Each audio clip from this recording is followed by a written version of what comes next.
And now for the weekly visit with our good friend and host, Dr. Watson. Tonight we find him on the stage of the Paramount Theater in Hollywood. Good evening, Doctor.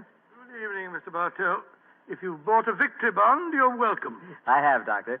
Now, what's the recipe for tonight's new Sherlock Holmes adventure? Well, now let me see. Take equal parts of beautiful English countryside and black villainy. Mix them, add a dash of romance, a sprinkling of danger, season well with the usual theatrical condiments, and you have the case of the accidental murderess.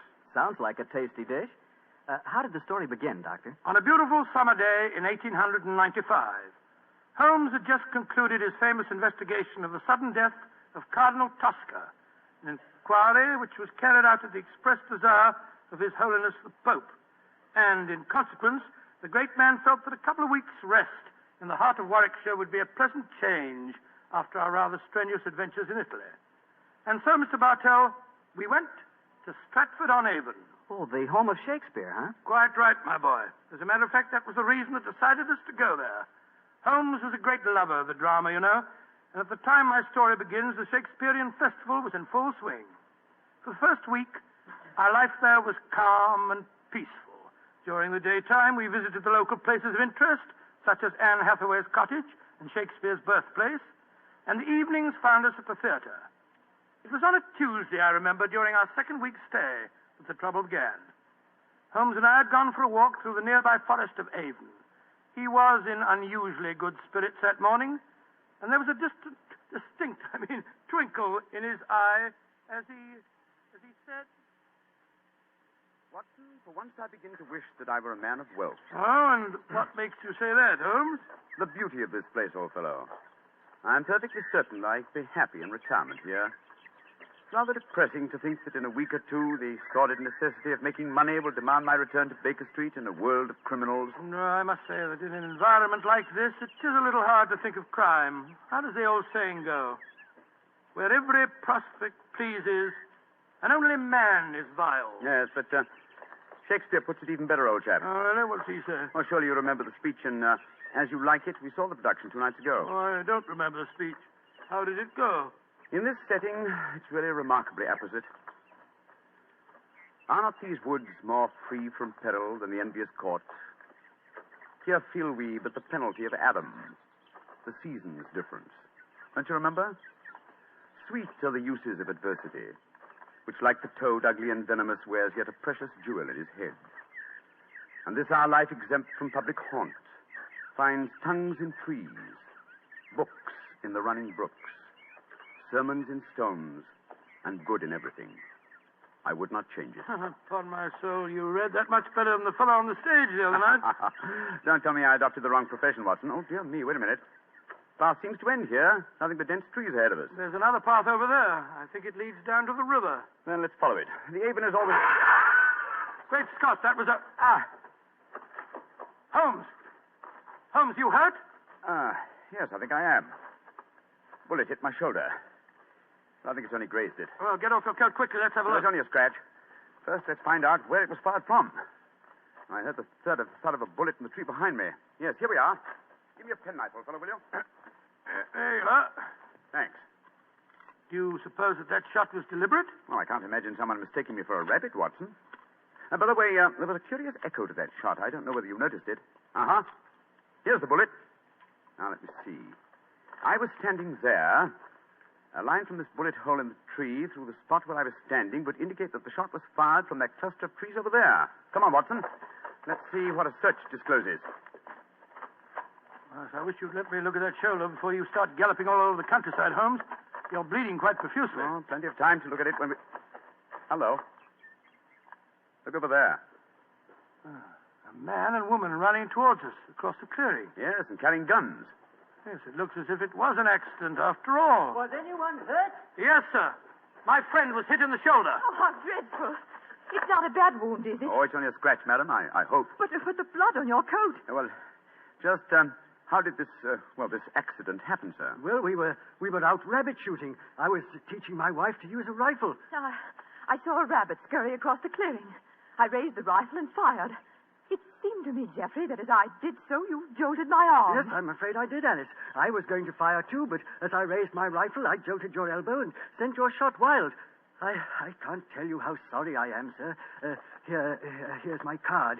Of course, we'll take care of any expenses that may be Well, entailed. the first thing to do is to find out how much damage has been done. You'd better take your coat off, old fellow. I don't think I can. Oh, he's badly hurt. No, it's just that... The man's fainted. Oh, this is dreadful. I have a horse and trap down the road. Excellent. Give me a hand with him, will you? I must get him to a hospital as fast as possible.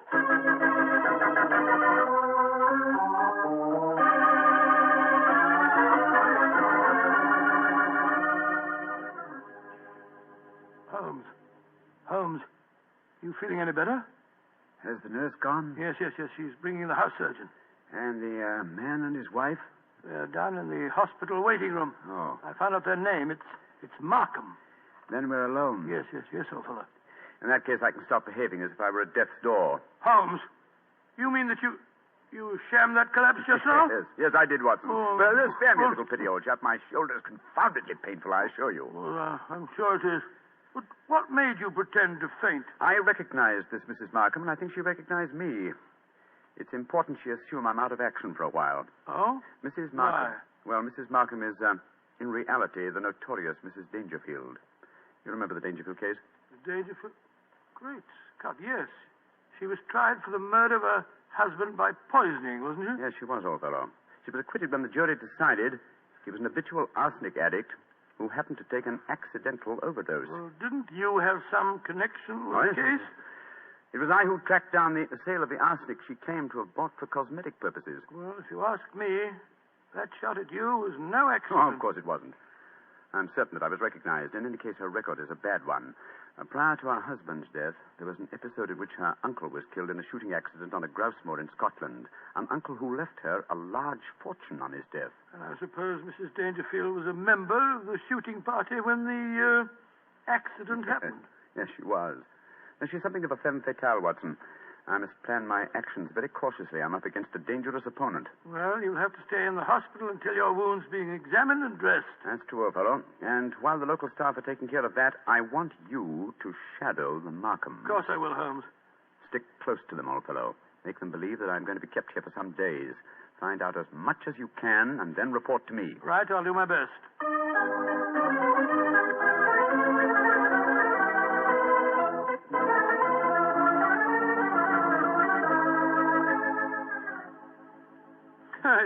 It's awfully kind of you, Mrs. Markham, to insist on having me back to your house for lunch. My dear Dr. Watson, after injuring the famous Mr. Holmes, it's the least I could do. Of course it is. Jeffrey, dear, will you bring us some sherry? It's Ada's day off, you know. Very well, Alice. Is anyone else coming to lunch? Only Dennis Romney. Oh, Lord, that fellow seems to live here. Well, I'll go and get the sheriff. Sit down, won't you, Dr. Watson? Thank you, madam. Thank you.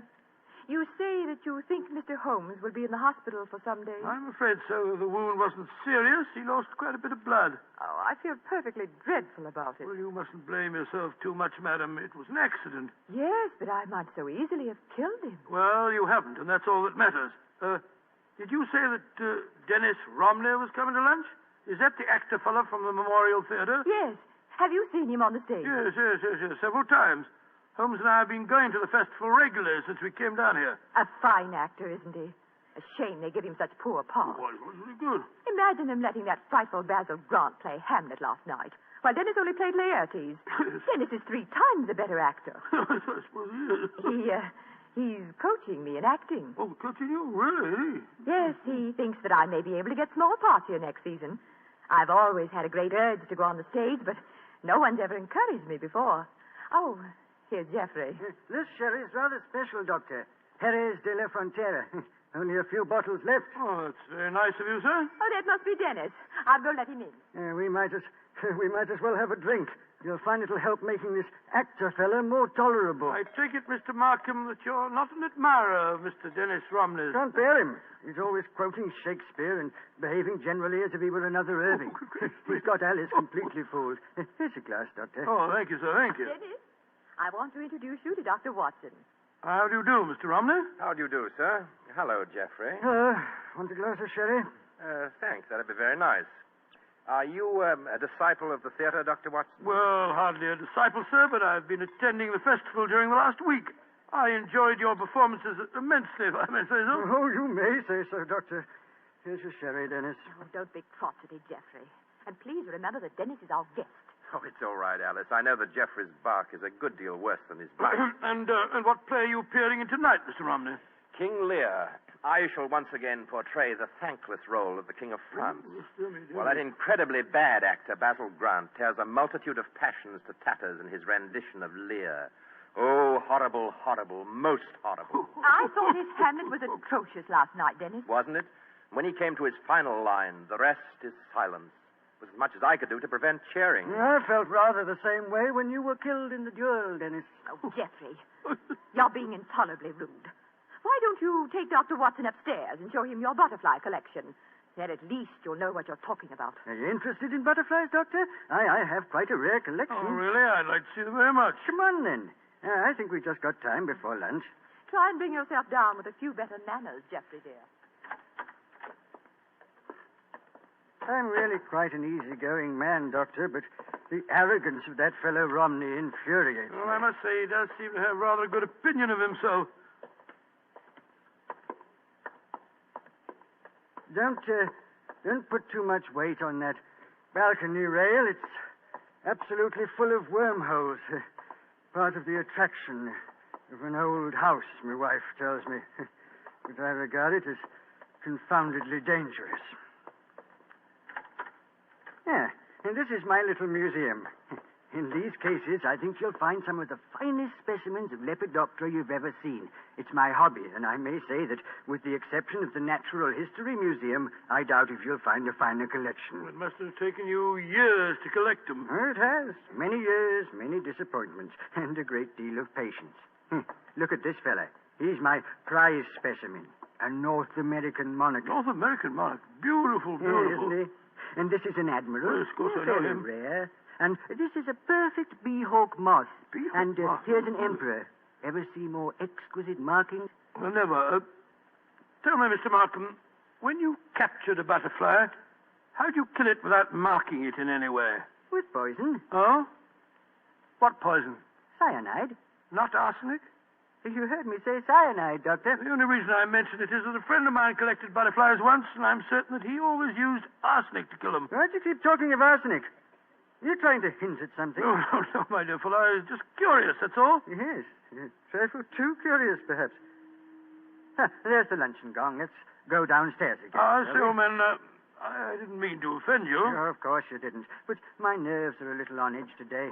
Must be that accident to your friend that's upset him. I really must get that balcony rail mended. Shh.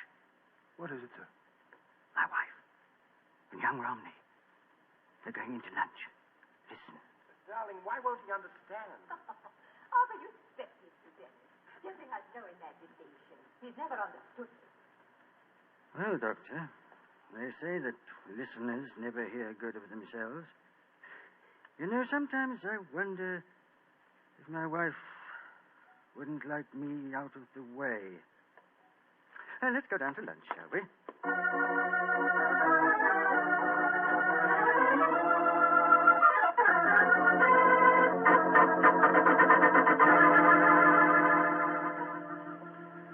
And so, Holmes, that's the story up to now. A very interesting one, too, Watson. So you think that Mrs. Markham is planning to kill our husband, eh? Oh, it's obvious. She's in love with the actor fellow, Dennis Romney. Her husband's in the way, and if she doesn't want to use poison this time, there's a perfect setting for murder in that crumbling balustrade on the landing. Mm-hmm. One push when he wasn't looking, and it'd be the end of him. And no one could prove that she did it. A charming household. And Mr. Markham became very evasive, you say, when you mentioned arsenic. Yes, I said it deliberately, of course, to see how he'd react. If you ask me, he knows that his wife has arsenic at the house. He was trying to protect her. You've exerted your charm sufficiently to arrange to see them again, I trust. Well, yes, as a matter of fact, I have. They're taking a picnic tea and going boating on the Avon this afternoon. They asked me to join them. Of course, I agreed. I just rushed back here to the hospital to report to you first. You've done splendidly, Watson, splendidly. Oh, thanks so much, Owen. But I've been so busy telling you what I've found out that I haven't asked you about you. How are you feeling? Oh, I'm fine, old fellow, fine. What did the house surgeon discover? A very interesting fact. Look in the drawer beside my bed, will you? Great Scott, it's a bullet. A bullet that the house surgeon removed from my shoulder. But we found a bullet in the tree also. Precisely. Therefore, 2 bullets were fired. But, good Lord, that means... It means, old chap, that we have a dangerous task ahead of us. Not to solve a murder, but to prevent one.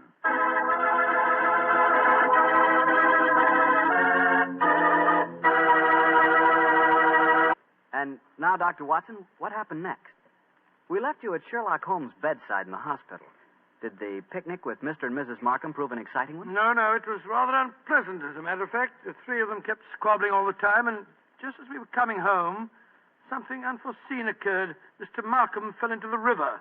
Well, pardon the old question, Doctor, but did he fall or was he pushed? It was hard for me to say. I had my back to him when he fell. Of course, we fished him out and rattled him back home in a trap as fast as we could. He changed his clothes at once, and as we sat round the fire a little later, I could see that he'd caught a chill. In fact, I recommended that he go to bed and stay there. Mrs. Markham agreed with me. Jeffrey, dear, I do wish you'd follow Dr. Watson's advice and go to bed. For the 5th time, Alice, I will not go to bed. I'm perfectly all right. No, it's no thanks to you and Dennis. What do you mean by that remark, Jeffrey? You know perfectly well what I mean. It wasn't an accident that I fell in the river just now. One of you 2 pushed me when I was struggling with the punt pole in the long reeds. Jeffrey, you're talking rubbish. Am I?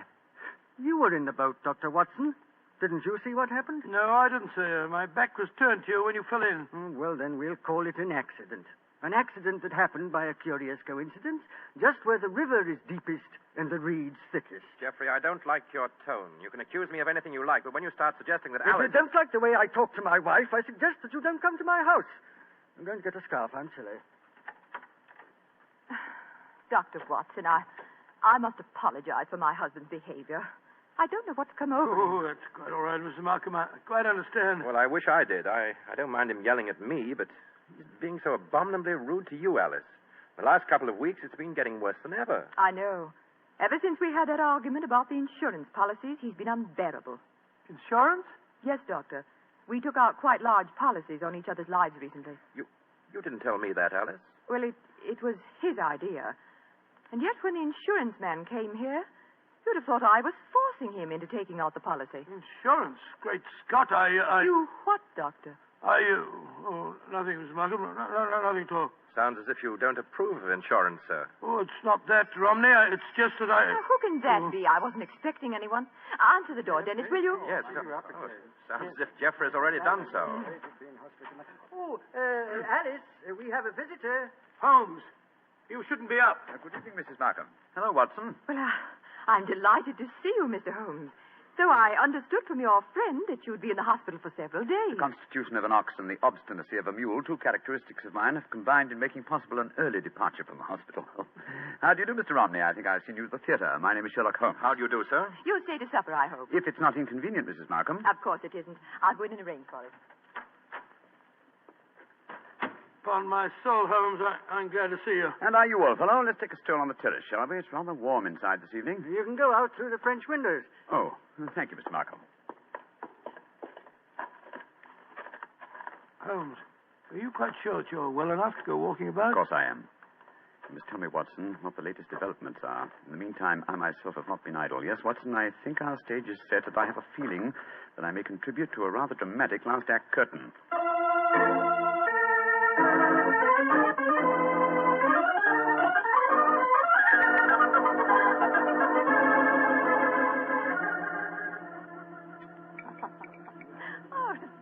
A delightful meal, Mrs. Markham. Oh, well, thank you, Doctor. Mr. Holmes, you're not eating very much. My appetite is a trifle jaded. The mental fencing that we have indulged in during the meal has been somewhat disturbing. I don't understand you. Oh, come now, madam.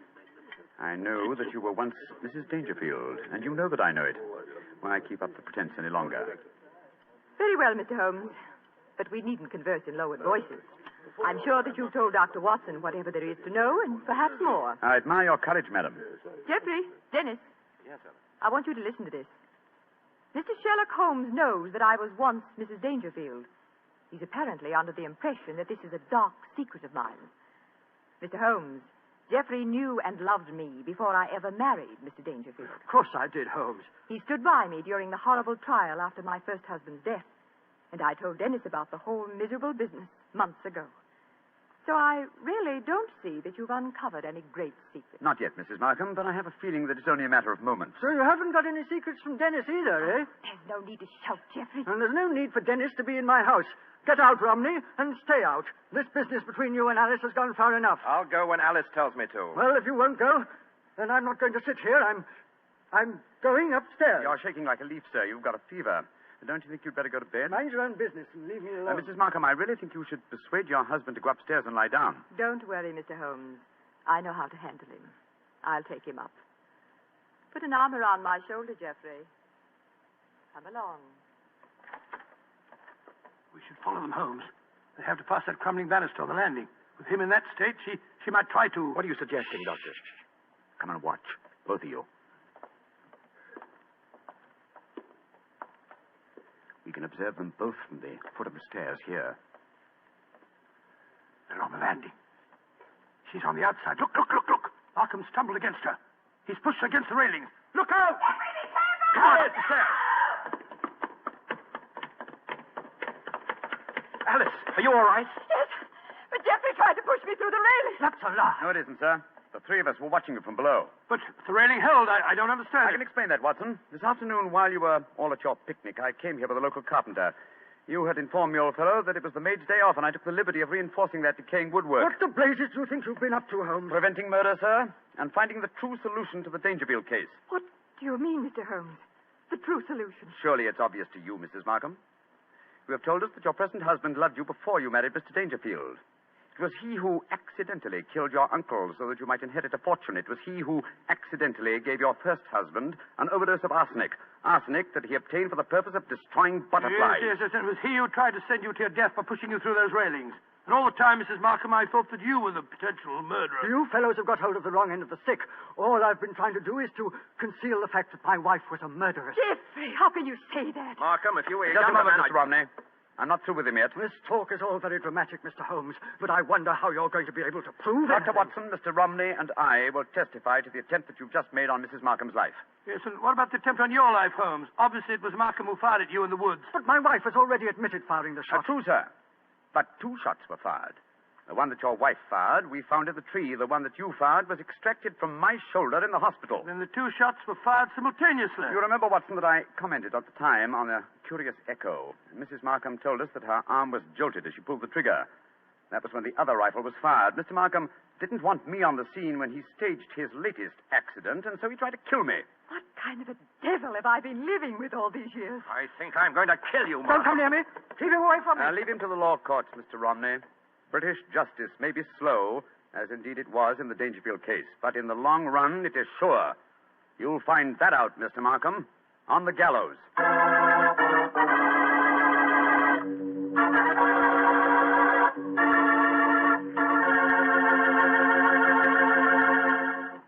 Well, tell me, Doctor, did Mr. Markham finally end on the gallows? Yes, he did. And it might interest you to know that Mrs. Markham and Dennis Romney were married. A nice chap and a fine actor, that boy.